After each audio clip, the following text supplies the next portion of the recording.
my pleasure today to welcome Dr. Aaron Lasker. Dr. Lasker is on the Faculty of Neurology at the University of Pennsylvania, and previously he was Medical Director of the Movement Disorders Center at St. Luke's University Health Network in Pennsylvania.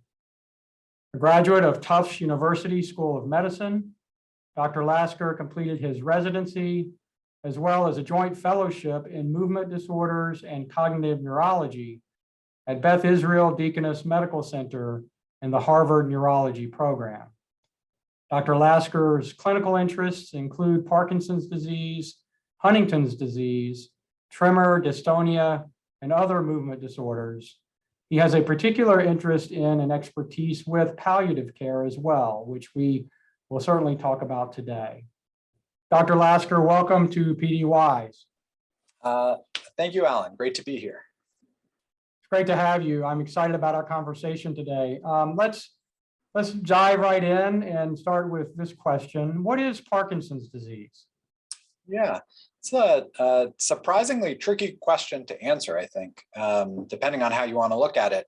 I would describe Parkinson's disease as a progressive brain disease, relatively common. It affects about 1 million people in the US, about 10 million people worldwide, which has a set of symptoms. The cardinal symptoms of Parkinson's include slowness of movements, stiffness, tremor, and walking troubles. And we believe the majority of those symptoms result from the injury to a specific part of the brain that creates a neurotransmitter, a chemical in the brain called dopamine. And as this part of the brain becomes injured and the brain creates less dopamine, these particular symptoms emerge. Over time, we've learned that there are a lot of symptoms outside of these cardinal motor symptoms of Parkinson's disease. So patients can experience non-motor symptoms like changes in mood, changes in sleep, and other symptoms. What are some of the more challenging aspects of Parkinson's symptoms, included, of course, for you and your experience as a clinician? What is easier to treat and what's more difficult to treat?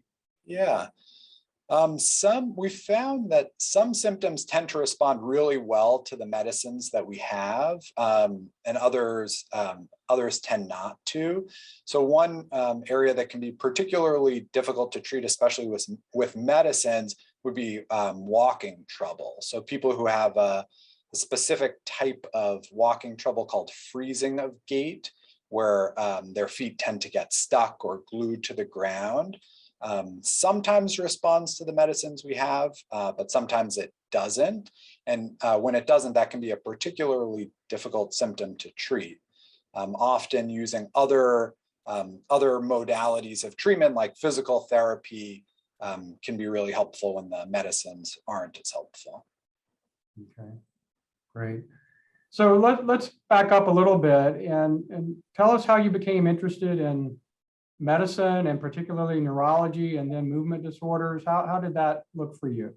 Yeah, I've been interested in neurosciences for a long time. I grew up with my parents were a pediatrician and a psychologist who actually worked together in the same practice. So they shared a lot of the same patients, and I think grew up just discussing, medicine and sort of well-being at the dinner table.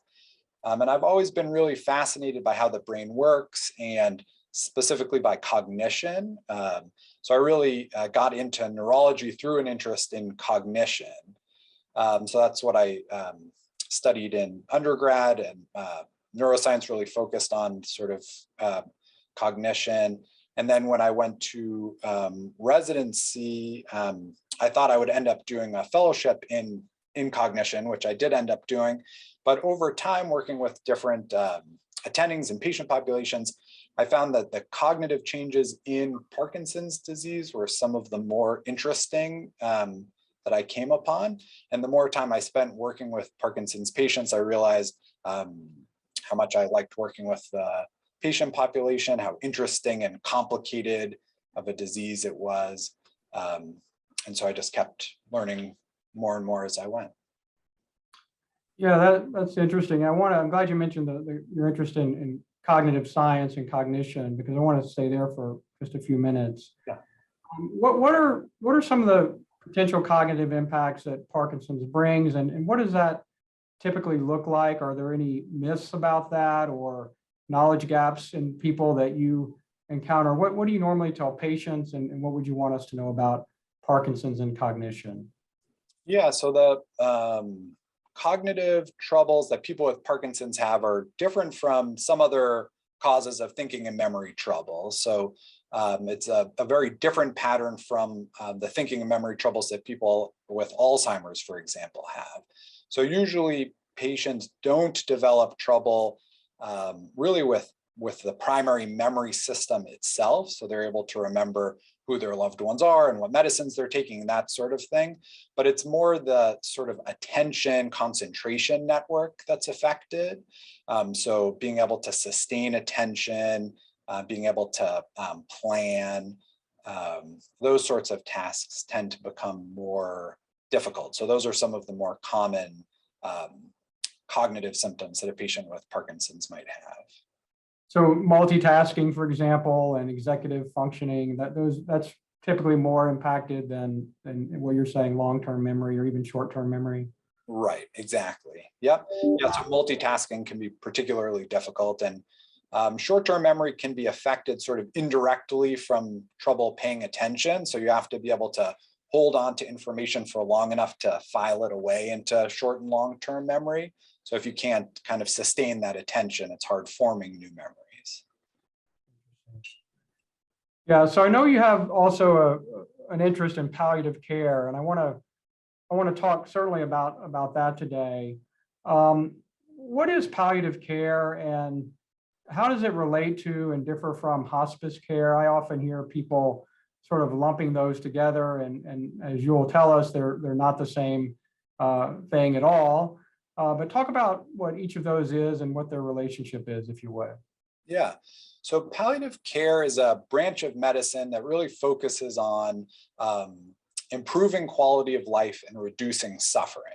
So it's not so much concerned with treating the underlying condition, but more improving quality of life in general. So trying to help people live as well as they can for as long as they can. So in the setting of Parkinson's disease, I really think about this as sort of broadening the scope of how we can help patients with Parkinson's. So rather than thinking just about how we can improve their motor symptoms, for example, like reduce tremor, it's really asking the question, how can I improve someone's quality of life today? So taking a much broader view of our role. And the interesting thing about that is that in order to do that well, you really have to get to know patients. You have to know who they are as people in order to make those types of improvements in their lives or help guide them to make those improvements for themselves. So that's how I think about palliative care and in its role in Parkinson's disease. Hospice and palliative care kind of grew out of the same movement. Hospice is actually a federally funded program for people who are approaching the end of their life. So it's specifically for patients who have a prognosis of 6 months or less, as opposed to palliative care, which is a system of care that is really applicable for patients throughout their disease course. So palliative care would be appropriate for someone with Parkinson's disease right at the time of diagnosis. And actually, palliative care needs are probably very high at that time, kind of figuring out how to cope with the diagnosis and get the resources together to care for yourself and your family. Whereas hospice uses a similar philosophy about reducing suffering and improving quality of life, but it's for the last 6 months of life. And it's a federally funded program. So the government actually pays for care during that period of time. So medications, infrastructure supplies, so like a hospital bed or a commode, things like that. And some care, so like nursing care, respite care, things like that are all covered under hospice. actually paid for by the government.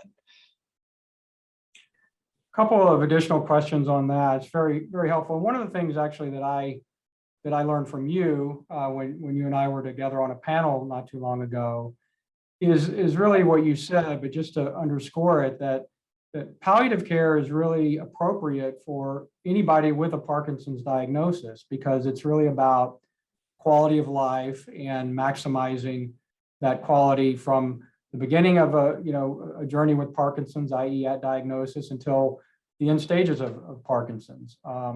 So I'm glad you stressed that, and I think that's a message, at least from where I sit, needs to be carried out to the community much more often than it is. Yeah, I think it's really important to stress. When I bring palliative care up with patients, I think a lot of misconceptions do come up. So this concept that palliative care is throwing in the towel or giving up, or that it is just for people who are imminently dying or people with cancer. These sort of concepts come up quite a bit. I would say it's really embracing palliative care is quite the opposite. It's really trying to live as well as you can for as long as you can, and trying to optimize your quality of life and live really well, and doing that very intentionally and times pretty aggressively, trying to figure out ways of optimizing your quality of life and your wellness. Can you give some examples of approaches to palliative care that you would recommend for your patients if they were recently diagnosed, whether they're young onset, which was the case for me, diagnosed in my late 40s, or if they're an older adult when they're diagnosed? What are some of the things that you think of and want your patients to think about that are appropriate in palliative care? Yeah, so one of the pieces would be addressing those non-motor symptoms that we talked about. So often patients don't realize that those are appropriate things to bring up with their neurologist, or their neurologist may not know to ask about them. But managing those, like mood symptoms and sleep symptoms, for example, can have a huge impact on quality of life, and indirectly on Parkinson's motor symptoms themselves. So most people with Parkinson's have had the experience of having a really bad night's sleep, and then the following day, their motor symptoms are much more prominent. So if you can find ways to optimize sleep and mood, that can have a really positive ripple effect moving forward. The other, one of the pillars in palliative care is also support for families and caregivers. So making sure that, the whole family is being well taken care of. So monitoring for caregiver burnout and burdens of caregiving are really important as well. Another area is advanced care planning. So that's allowing a patient the opportunity to make their wishes known for the advanced stages of the illness. So that can be really specific things, like if anyone would ever want CPR, like chest compressions, or ever want to be put on a breathing machine. And it's also an opportunity for patients to express their wishes and values a little bit more generally. So what's really important to them when they think about quality of life. So if it's, I want to be able to sit on the couch with my family and watch the football game, you should have the opportunity to sort of think about that stuff and write it down so you can communicate it with your family, and ideally with a healthcare proxy, so that's someone who you've given the authority to make medical decisions for you if you're no longer able to make them for yourself. It's all very, very helpful. And so for those who are watching this on PDYs, would you encourage them to broach palliative care with their neurologist if that person has not broached it with them already? Yeah, yes, I think it's definitely worth bringing up and discussing with their doctor and their care team. Especially if there are certain elements that they feel are missing, like the treatment of non-motor symptoms or the advanced care planning piece. those things can be really valuable to bring up.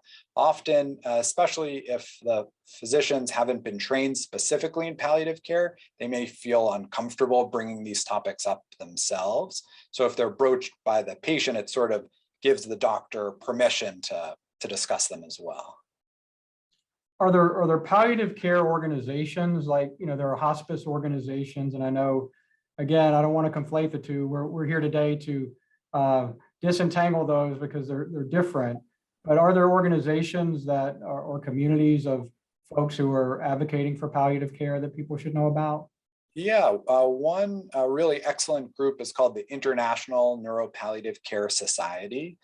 So it's a relatively new group that's focusing specifically on incorporating palliative care techniques and palliative care in general into the care of patients with neurologic diseases. So that's a really great resource. There's both training programs through that group for physicians, which they can take in palliative care, and then also lots of resources for patients. So if they're interested in learning more about palliative care or resources for palliative care, really internationally, it's a great place to go. That's great. I'll make sure we put that link in the notes when we post this on PDYs. Great. So let's pull back just a little bit from the on the ground treatment of Parkinson's and other movement disorders that you're involved with on a regular daily basis. And let's talk a little bit about the research currently and promise with respect to better treatments and hopefully someday cures. Where is the science on that as you see it, and what are you most excited about? Yeah. So I think we continue to make a lot of progress in the research of Parkinson's disease. And I think we're understanding more and more about some of the fundamental underlying mechanisms that contribute to Parkinson's disease.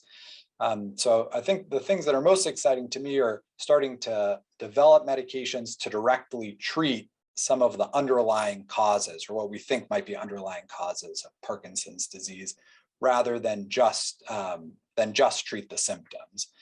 Fortunately, in Parkinson's disease, we do have a lot of medicines that help treat symptoms and quite effective medicines. But the newer clinical trials focusing on a cure, potential cure, or at least trying to slow the progression of the disease are really exciting. I think in particular, those that revolve around some of the new revelations that we've had about the genetics of Parkinson's disease are really exciting. So there are a couple of particularly common genes that can contribute to the risk of getting Parkinson's. And they've now developed some medications to try to directly impact the effects of those genes. So those are some trials that I'm keeping a close eye on. So really a lot of promise, right? I mean, it's a lot of exciting science and trials that are going on that really are in the pipeline, and some are more developed than others, but things that we could, hopefully see in the next few years, if not, a decade or so. Yeah, absolutely. And in addition to those developing drugs that will hopefully slow or stop the progression of Parkinson's, they're continuing to work on new and improved medications to treat symptoms. So a lot that focus on sort of longer acting versions of some medicines that we already have, like carbidopa, levodopa, and other medicines, hopefully with more favorable side effect profiles, less tendency towards side effects. Yeah. So people who view this will be at different phases of their Parkinson's journey, if you will. Some will have been on the journey for many, many years, and others will just be getting on, maybe immediately following a diagnosis, maybe waiting on a diagnosis. What are some things that you would want, particularly the people who are just coming to terms with a diagnosis? What are some things that you would want them to know that might give them a measure of hope that they're really grasping for right now? I think one thing that's important throughout the course, but I think it is maybe undervalued early on, would be really building your Parkinson's team. So finding providers really in different fields to build a multidisciplinary team to care for you and your Parkinson's. So focusing around a movement disorder specialist, but also finding physical therapists, occupational therapists, speech therapists with specialization in Parkinson's, and other, layering on other levels of support to help you personally. So if spirituality is something important to you, finding sort of a spiritual advisor or someone in your religious or spiritual community, psychology or psychiatry if mood symptoms are particularly prominent. And I think having, developing that team early can be really valuable. So you sort of have them ready when you need them. Yeah, so glad you said that. And, I tell people that I have found a similar approach to be helpful in that, I've worked with a physical therapist, worked with a speech therapist because I use my voice a lot, and Parkinson's can, have a detrimental effect on your voice over time. You can lose volume and the ability to speak as clearly as you want to speak. And I've approached that, and you correct me if I'm wrong about this, but I've approached it and I've told other people that there's value in sort of preventative or prophylactically looking at some of these challenges that might not be immediately apparent, but may very well come about down the road. Is that a okay approach to take, or is that not? Yep. No, I think that's completely valid. We talk about prehab here a lot. Yeah. So I think, learning the skills early on can be really valuable. Also, some of the kind of Parkinson's specific exercise programs like Big and Loud and other ones really seem to actually improve patients' symptoms today. So not only does it helps them today, but also hopefully will prevent troubles down the road. So I think that's very true. Sorry, yeah, that's been certainly true for me. I use my voice a lot. I'm an educator, and over time my voice would be very tired at the end of the day, and it's much less so now because my speech therapist has given me exercises that I try to do daily, just like I do my other kinds of exercises. And I think, to your point, sort of my baselines have actually improved in that time together. So that's another reason to hope. If you're having speech issues or voice issues, you can do things that can not only help you maintain, but actually maybe improve some over time. I want to talk a little bit about Penn, where you work, and its strengths as a center for both research and treatment. Tell us about Penn Medicine. Yeah, Penn's a really great place to work. I've been here just about a year now. So one of the exciting things here is just the history is a big part of it. So this is the oldest neurology department in the country. It's actually the largest neurology department in the country too, which is a real strength because it allows us to really specialize and sort of subspecialize. So our movement disorder group has more than 10 movement disorder clinicians, and that allows people to really have their focus even within the field of Parkinson's disease. So I have this particular focus in palliative care and non-motor symptoms. There are people here who just specialize in the genetics of Parkinson's disease or kind of the epidemiology and clinical utilization in Parkinson's disease. I think that adds a lot of strength to the group as a whole, because as we all interact with each other and teach each other about our kind of specific areas of interest, it brings the whole group up. As a academic medical center, there's a big infrastructure for research and clinical trials here as well. So there's always a lot of active research going on. So both kind of pharmaceutical clinical trials and basic science research into Parkinson's and the underlying mechanisms of Parkinson's disease. It's an exciting place to work. Yeah, lots of good stuff going on at Penn for sure. And it's exciting to talk about some of that today. We're almost out of time. So is there anything that I haven't asked you or that you would want to add before we wind up for today?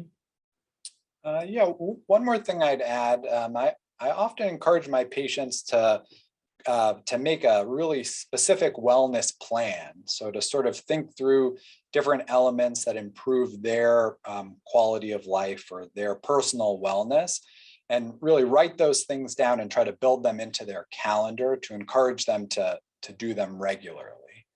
There are a few different sort of schema you can use to help that can be helpful for patients to think of these things. I think one is to think through it in different categories. So some categories I find useful are thinking about physical wellness, sort of emotional or social, mental, and spiritual. So kind of coming up with something specific in each of those categories, which could be simple, like eating a good meal is something that improves physical health, or exercise is a super important piece of Parkinson's disease care, and jotting it down and putting it into your calendar to really make it an intentional practice. I often find that people who take these sorts of things really seriously and commit to them often find them really beneficial over time. Yeah, I'm glad you mentioned all of that. It's very helpful, and it really aligns with my own experience too. I often think of living with Parkinson's as a sort of discipline. You have to be intentional about it. It's something that you have to practice over time consistently, like other disciplines. And that doesn't exhaust what living with Parkinson's is like, but I think it's a very practical way of building into our daily and extended lives the kinds of things you're thinking about. So I'm really glad you mentioned it. Wish we had longer today. If I invite you, which I will you come back and we can talk more about your work and other things that relate to the Parkinson's community. Thank you on behalf of the community for what you do and your life's work. It makes a difference, and we need you and your colleagues to continue doing that work. But thank you for being with us today at PDWise, and I look forward to doing it again soon. Great. It was my pleasure. Nice talking with you. Thank you. Take care.